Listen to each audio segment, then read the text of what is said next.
In this side lateral seam mobilization, we're going to take on kind of the high triceps as it comes into the shoulder, a little bit of the armpit, and then the chest wall. So an easy demarcation is that we're going to spend 1 minute on each one of these parts. That's 3 minutes on both sides, so quick 6-minute. You're going to need a ball or a roller in this. So I like the roller here. Just gives me a little bit different input, but don't be afraid to play around with the ball either.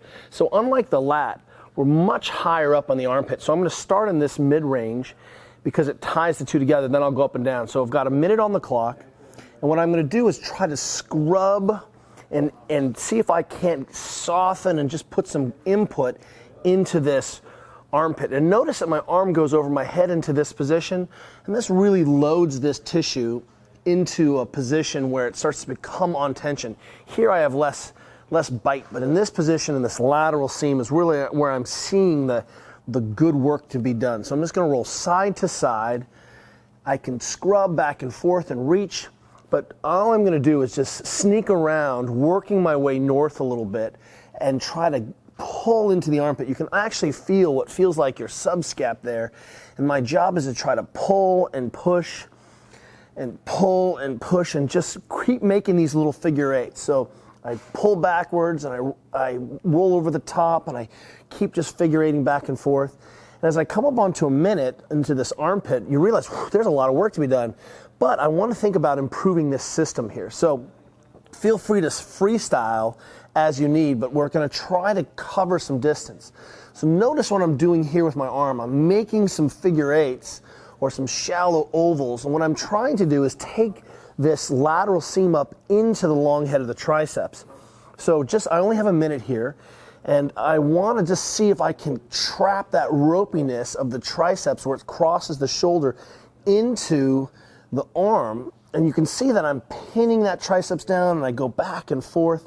And oftentimes when we're looking at triceps or we're looking at shoulder function and overhead, we fail to appreciate the role of the triceps, especially at the top of the shoulder. So just another 15 seconds here, push and pull and scrub, but we probably just don't want to go up and down this way. That's probably not going to get what we're after. We're going to try to roll and see if we can get some real weight into this really powerful tissue, which is highly, highly resistant to change because it's so powerful and thick.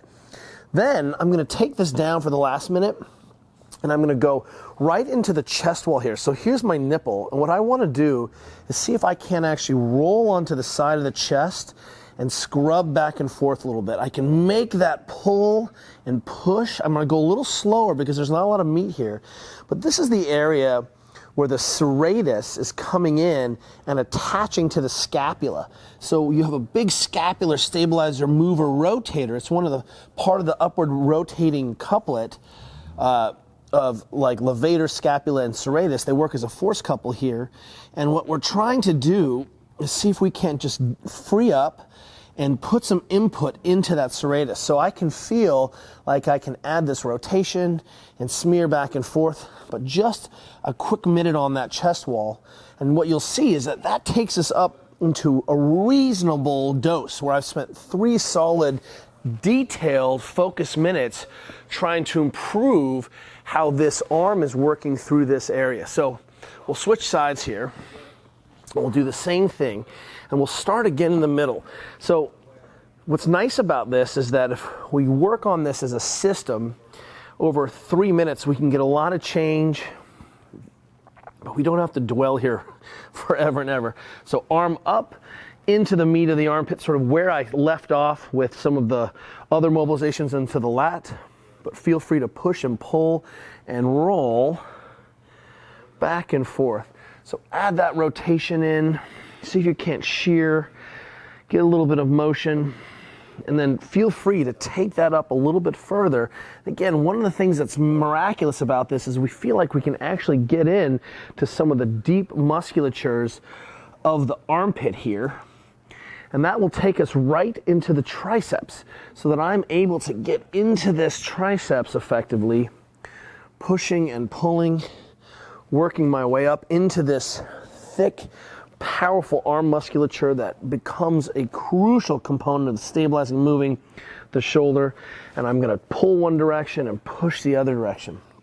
If the roller is too beefy, feel free to make it a little bit smaller with a ball here, that would work just as well. And you'll see that you can get 2 minutes down the rabbit hole, no problem. And then we're going to take that last minute and again work on this chest wall. So somewhere lateral to the nipple. It's not the lat, but I want to definitely try to get up onto the chest wall and push and pull that tissue. I can change my arm position if I need, but I want to feel like I can get into this corner between the side of the chest and the lat. This interface here of a quick push and pull. And it doesn't take much input here to just free up how those tissues are sliding and improve my ability to create rotation through the scapula and upward rotation.